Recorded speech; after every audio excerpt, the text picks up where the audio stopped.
ಇನ್ನೊಂದು ವಿಚಾರ ಹೇಳೋದು, ಎಲ್ಲಾ ಶಿಕ್ಷಕರು ಮಾಡೋದಿಲ್ಲ. ಕೆಲವು ಶಿಕ್ಷಕರು ಶಿಕ್ಷಣವನ್ನ, ವ್ಯಾಸಂಗವನ್ನ, ಏನು ಬೋಧನೆಯನ್ನ ಬಿಟ್ಟು, ಪಾಠವನ್ನ ಮಾಡೋದನ್ನ ಬಿಟ್ಟು ಎಲ್ಲಾ ಕೆಲಸವನ್ನು ಮಾಡ್ತಾರೆ. ನಮ್ಮ ತಾಲೂಕಿನ ಜಿಲ್ಲೆಯ ಶಿಕ್ಷಕರು, ನಿಜವಾಗ್ಲೂ ಹೇಳೋದು, ಜಿಲ್ಲೆಯ ಶಿಕ್ಷಕರು ರಿಯಲ್ ಎಸ್ಟೇಟ್ ಮಾಡ್ತಾರೆ, ಕಮಿಷನ್ ಮಲ್ಟಿ ಮಾರ್ಕೆಟಿಂಗ್ ಮಾಡ್ತಾರೆ, ಬಡ್ಡಿ ವ್ಯವಹಾರ ಮಾಡ್ತಾರೆ, ಮದುವೆ ಮಾಡಿಸೋ ದಳ್ಳಾಳಿ ಕೆಲಸ ಮಾಡ್ತಾರೆ, ರಾಜಕಾರಣ ಮಾಡ್ತಾರೆ, ರಾಜಕೀಯ ಮಾಡ್ತಾರೆ, ರಾಜಕೀಯ ಪಕ್ಷದ ಮುಖಂಡರ ಜೊತೆ ಅವರಿಂದ ತಿಳ್ಕೊಂಡು ರಾಜಕೀಯ ಪಕ್ಷಕ್ಕೆ ಪ್ರಚಾರ ಮಾಡ್ತಾರೆ. ಮಕ್ಕಳಿಗೆ ಪಾಠ ಮಾಡಪ್ಪ ಅಂತಂದ್ರೆ ರಾಜಕೀಯ ವೇದಿಕೆಗಳಲ್ಲಿ ಕೂರ್ತಾರೆ. ಯಾಕೆ ಸ್ವಾಮಿ?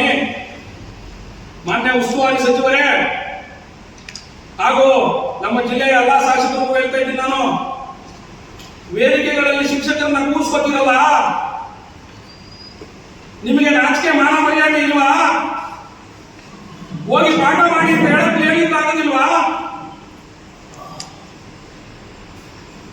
ಮೊದಲು ಇವೆಲ್ಲವನ್ನು ಬಿಟ್ಟು ಹೊಣೆಯನ್ನು ಹೊತ್ಕೊಳ್ಳಿ. ಅದನ್ನು ಬಿಟ್ಟು ಪತ್ರಿಕೆಗಳಿಗೆ ಹೇಳಿಕೆಯನ್ನು ಕೊಡೋದು, ಏನಂತ ಹೇಳಿಕೆಯನ್ನು ಕೊಡ್ತಾರೆ. ಆಯ್ತು, ಪ್ರೌಢಶಾಲಾ ಶಿಕ್ಷಕರನ್ನ ಕರೆಸಿ ನಾವು ಚರ್ಚೆ ಮಾಡ್ತೀವಿ, ಬಿಒಗಳನ್ನ ಕರೆಸಿ ಚರ್ಚೆ ಮಾಡ್ತೀವಿ. ಯಾವಾಗ ಸ್ವಾಮಿ ಚರ್ಚೆ ಮಾಡೋದು?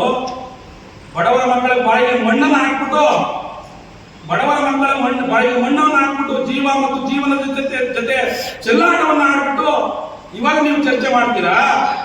ಯಾಕಿಂಗಾಯ್ತು ಅಂತ?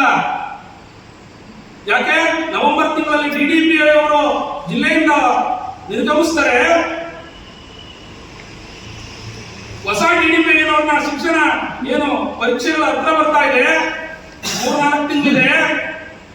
ಜಿಲ್ಲೆಯನ್ನು ಸಜ್ಜುಗೊಳಿಸಬೇಕು, ಮಕ್ಕಳನ್ನ ಸಜ್ಜುಗೊಳಿಸಬೇಕು, ಉತ್ತಮ ರೀತಿಯಲ್ಲಿ ಅವರನ್ನ ಜೀವನವನ್ನು ರೂಪಿಸಬೇಕು ಅಂತ ಗೊತ್ತಿಲ್ಲ. ಬರೀ ಆರೋಪ ಪ್ರತ್ಯಾರೋಪ, ರಾಜಕೀಯಗಳ ಆರೋಪ ಪ್ರತ್ಯಾರೋಪ ಅಷ್ಟೇ ನಿಮ್ದು. ಶಿಕ್ಷಣಕ್ಕಾಗಿ ಏನೇನೂ ಇಲ್ಲ ನಿಮ್ದು. ಮಾನ್ಯ ಉಸ್ತುವಾರಿ ಸಚಿವರು ಮತ್ತು ಸ್ಥಳೀಯ ಶಾಸಕರುಗಳದ್ದು ನಿಮ್ದು ಏನೇನೂ ಇಲ್ಲ. ಶಿಕ್ಷಣಕ್ಕಾಗಿ ಶೂನ್ಯ. ಹೊಸ ಡಿಡಿಪಿ ಬಂದಿದ್ದಾರೆ, ಪರೀಕ್ಷೆಗಳನ್ನು